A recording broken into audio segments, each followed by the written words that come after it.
Okay, so we have so much to get into. Day one of free agency is here, and things are just going off the rails right away. I mean, we have had so many just crazy out of nowhere signings, but also like some expected ones too, some weird re-signings as well. So much is happening. This is one of the best days of the NFL calendar season, which is year-round damn near at this point. Things always go down. Things always go down during the first day of tampering periods, and I mean, pretty much every top player has been re-signed now, and we just have so much to get into. And what else can we start with other than the number one player in all of free agency going to the Las Vegas Raiders, baby? We got Tyler Linderbaum on a fat fucking 3-year, $81 million deal. And in terms of who we signed as well, we've had a crazy active free agency. We got Jalen Naylor signed to us, as well as we brought back Eric Stokes, and we got the Colts pass rusher, who I can't remember the name of at this point, but still, Tyler Linderbaum is a crazy signing for us. This was a dream signing, and I thought that when you look at the cap space, it was going to be very difficult for the Ravens to bring him back. They would basically need him to take a pay cut. He would need to have less money, basically, if he was going to stay with the Ravens. And it seems like he wanted that bag, dude, and he got the fucking bag, man. I mean, 3 years, $81 million to go live in Las Vegas? Shit, bro, I'd do that 10 times out of 10.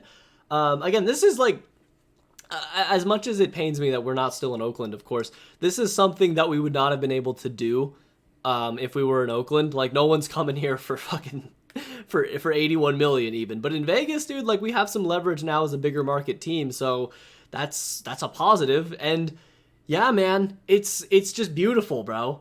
I mean, the Ben Johnson parallels of the Clint Kubiak era to the Ben Johnson era are so similar so far. It's both teams, the Bears of last year and the Raiders of this year, seem to just be going, number one, first thing we need to do is build through the draft. Then we will take it from there. And then once they do that, they will build through the offensive line. So we drafted Ashton Genty last year. Now this year we're going to get Mendoza, so we're going to get our top two players, just like how the Bears did with Caleb Williams. But also, the Bears went out and got Joe Thuney, and Joe Thuney was arguably like their best player on offense last season. So we went out there, did something similar. We got the best lineman available in Tyler Linderbaum. Again, we're relying a lot on Colton Miller coming back to full strength. But Jackson Powers-Johnson, man, he should be playing in position. He doesn't have to be fucking swapping positions every 2 games because of shit play and injuries. We have a real offensive line coach. We have a franchise running back. We're going to have a franchise quarterback. I mean, what the fuck is happening, dude? Is my team competent? Am I going to be watching a fine team? Like, I don't even feel like I'm talking about the Raiders. It's crazy. It's like I feel like I'm talking about the fucking, like, Packers or some shit. Or we're like, yep, they had another good offseason. Like, no, wow. The fucking Raiders. My team. We were trading for Kenny Pickett last year, and now we're signing Tyler Linderbaum? I mean, holy shit, man. I mean, it's beautiful. Our offense is going to have so much potential, bro. The defense, we don't need to talk about that. That's for another time. But, you know what, man?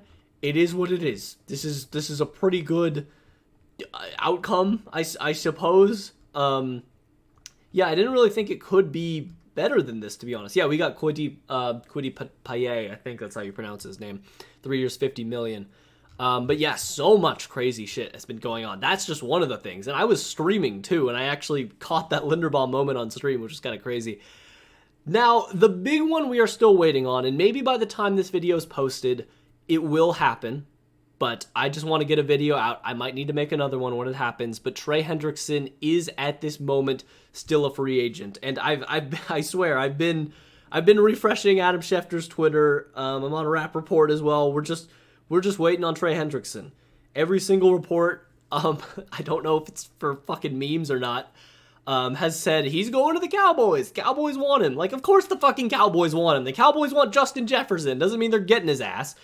Doesn't mean Trey Hendrickson wants to be there too, but yeah, the Bengals are not getting him back. Trey Hendrickson is going elsewhere, and honestly, I feel like the Chargers might go get him. If I had to pick, a team to go get him that's like an under the radar team, probably the Chargers. We don't know. But besides that, dude, we pretty much every other top free agent has been signed. And let's talk about the one that really shocked me the most. Alec Pierce going back to the Colts for 4 years, $116 million. This dude got an identical contract to fucking Jalen Phillips. Alec Pierce. He didn't even average 4 receptions a game last season. And like I said, not only did he not average, and hold on, just to say this first, I don't mean this to be an Alec Pierce, hating fucking fest right now, okay? I love Alec Pierce, okay? I think he's a fun player to watch. He's got some crazy fucking climbing the ladder catches and mosses and whatnot. He is not worth 4 years, $160 million.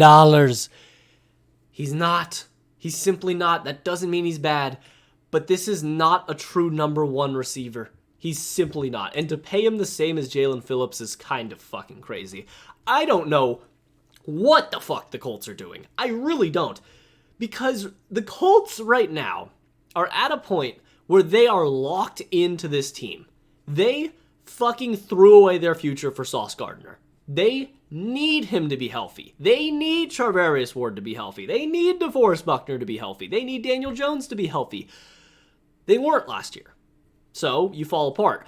But tell me that Colts team, if healthy, was going to win the Super Bowl. You can't. I'm sorry. That was not a Super Bowl caliber team. Good story, great start to the season. Yes. Super Bowl? No. Absolutely not. You can't have a defense like that. And even versus, their season ended, not even when Daniel Jones got hurt. It ended when they just got shredded by the 49ers on Monday. They had absolutely zero defensive presence. So, the defense is a huge issue. This is a team that is in Super Bowl win now mode, and they're nowhere near a Super Bowl. And Alec Pierce is not helping that at fucking all, bro.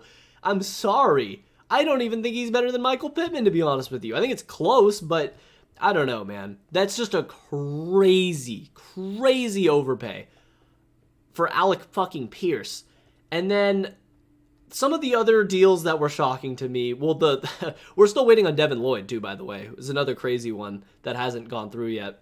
Probably will later. Jaquan Brisker also still waiting on. But let's talk K9. Let's talk the Super Bowl MVP himself. Leaving the fucking Seattle Seahawks to join the Kansas City Chiefs. The Kansas City Chiefs now employ the likes of K9. And I've talked about it on stream, I talked about it on TikTok, but I will say it again. The Chiefs have a good offensive line. Kenneth Walker, although he will not play like how he played in the playoffs all regular season long, he is a very efficient running back. He was so efficient last season. And there is a world where, for how amazing he was, Clint Kubiak might have actually been misusing him. Because you'd think when Charbonnet was getting all those touches that it was helping Kenneth Walker, and I do believe Charbonnet is, a better goal line back than Kenneth Walker. That's just simple fucking physics. The dude is straight up fatter. But when Kenneth Walker had 100% of the load, basically, he was an efficient demon. Now, how much of that is him just, blocking in for the playoffs? That's not really a measurable thing, but behind the Chiefs' offensive line, which is still very good, they are top 10 when healthy. Behind Patrick Mahomes, who is top 1 when healthy. Rashee Rice, we'll see what's going on with him. Is he going to prison or not? Who fucking knows? Probably not, because it's the NFL. But with Xavier Worthy hopefully taking some step forward if he's healthy with Eric Bieniemy.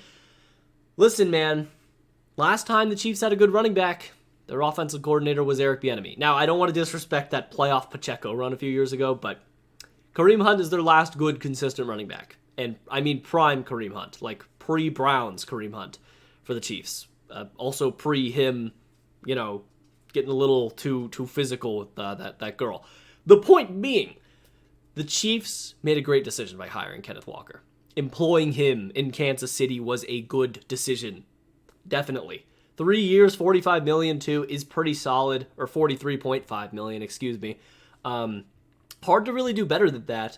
But yeah, that one I was like, wow. That sounded like a pipe dream.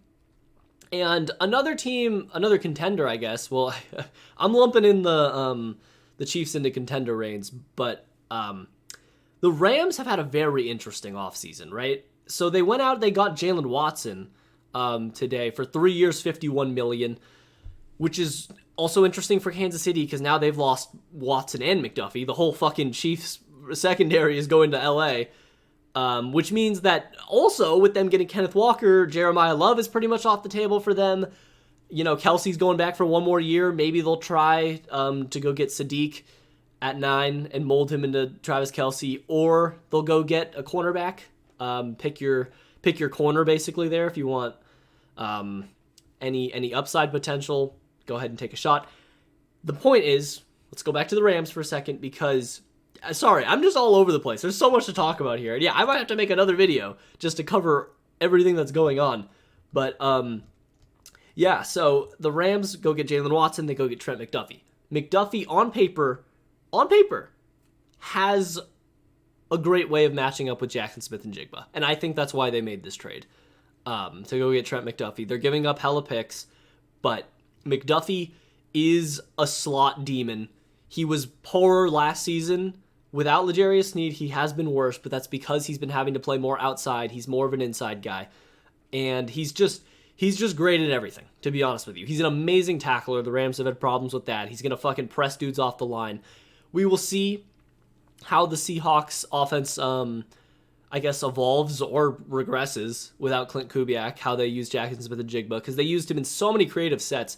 We'll see if they do that this year. That's another team that I think had no choice. I think the Rams had to go all in. It all depends on Stafford. If Stafford plays like how they did if Stafford plays like how he did last year, or dare I say even like 80% of how he played last year, fuck, dude, with all the players the Seahawks have lost, the Rams might be Super Bowl favorites straight up. Now, speaking of Seattle, and let's talk about the rest of that division real quick, because that division's been going crazy. Seattle, we are still waiting for them to re-sign, or, extend and pay fucking Witherspoon and Jackson Smith-Njigba. Still nothing on that yet, but they lose Kobe Bryant. They lose Mafe. They lose Kenneth Walker. And the hits just keep on coming. It's not looking ideal for them, but they really have no choice. And we're still waiting on Tariq Woolen too. It's looking like he's going to be gone as well. So that's a lot of dudes gone, man. That is a lot of dudes gone. So they're just going to have to hope Mike McDonald can make magic happen. It'll be pretty interesting, but yeah, Seattle, man, this is the repercussions of having an expensive ass team that just won the Super Bowl, bro. Everyone wants your dudes, but you know, man, they don't really have a choice. Arizona, though, has been too quiet for me. I would have loved to see Malik Willis join the Cardinals for multitude of reasons. I think that the Cardinals have a good, I guess, fucking infrastructure. They don't have a terrible team. They're not going to try to tank next year, although they might unintentionally tank. McBride's there. They brought in Tyler Algier to complement James Conner if he ever walks again. Marvin Harrison can run routes. That's about it. And they've got players on defense too. Their draft class is looking great from last year. I think it would have been a perfect fit with LaFleur. Instead, he goes to Miami, which we'll talk about in a second too. So I think that was a missed opportunity for them. They might just run it back with Jacoby Brissett and be mediocre. Who knows? Or they could go get a quarterback in this draft. We don't know. Now. The Niners went to go get Mike Evans. And this has been like all over everywhere, as if we're treating it like the Niners just signed fucking prime Julio Jones. They did not. They signed Titans Julio Jones. This dude is not a very good player. I'm sorry. Well, that's harsh. But for 3 years, $60 million, why not do, like, I don't know, a 1 or 2 year deal? Like, I don't think Mike Evans is going to be playing football in 2 years. I'm sorry. He was washed last season and injured, and he had just such a strong connection with Baker Mayfield. Now, throughout his career, Mike Evans has played with a bunch of shit quarterbacks. I believe his first quarterback of his career was, oh God, it wasn't Josh Freeman, right? I don't remember. It wasn't Jameis, because Jameis came a year after. But he's had to deal with a lot of bad quarterbacks. Ryan Fitzpatrick was his like most consistent quarterback until Tom Brady. So I'm not worried about his like chemistry with Brock Purdy. I think Brock Purdy's still like one of the most underrated quarterbacks in the league. But I am worried about the Shanahan scheme fit, and his fucking hamstring is going to implode after he's near those electrical substations. That's the narrative. I don't think it's going to be because of the substations, obviously. He's just an old fuck. And yeah, he's going to get injured this season. I'm sorry. And the Niners, they have some injuries to deal with. Final team in the division.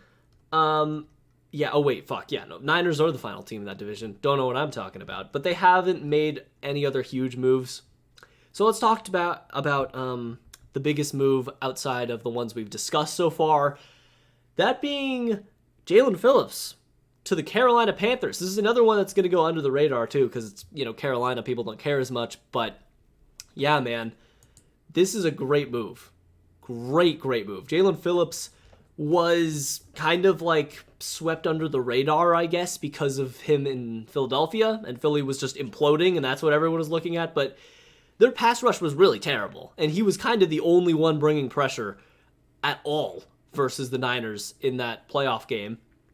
He's a dog, man, but similar to, I guess, Mike Evans, dealing with some injury problems is kind of going to be the main concern for him. Can he stay healthy? Hopefully, but yeah, to fill that Brian Burns gap, I love it for them. But man, dude, I keep wanting to go back to us getting Tyler Linderbaum, bro. We got the fucking best player in free agency. This is literally a dream. Another team I want to discuss too is the Bengals. I guess I talked a little bit about them with Trey Hendrickson, but they were just silent. They were dead radio silent. Everyone was fucking making fun of them, being like, yep, they want Joe Burrow to stay depressed. Then they go get Boye Mafe for 3 years. We're not sure about the contract details yet. Probably be something like 50, 60 million. And then they go get Brian Cook, which is funny because they shouldn't even have to like deal with that position, but the regression from Geno Stone has been historic. And I like this move. It's all you can do, right? Now, the Bengals are in such shit because Shamar Stewart is not good, man. Shamar Stewart had a bad year. I mean, he had like a good first game, and then he didn't play well, and then he got injured. And I'm more concerned that like the Bengals were like forcing him to play through injury. That's not good for the developmental staff. But, they got some defensive players, and they need defensive players. It's pretty simple. Another team that has done a ton, and I can't cover like every team right now. There's just too much going on. But the New York Jets have been making some moves, man. They go out and they get David Onyemata, which is rough for the Falcons to lose. They go out and they trade a 7th round pick for Minkah Fitzpatrick. And they also got DeMario Davis, too, which is hilarious. And they also got Kingsley. So they're bringing in everyone.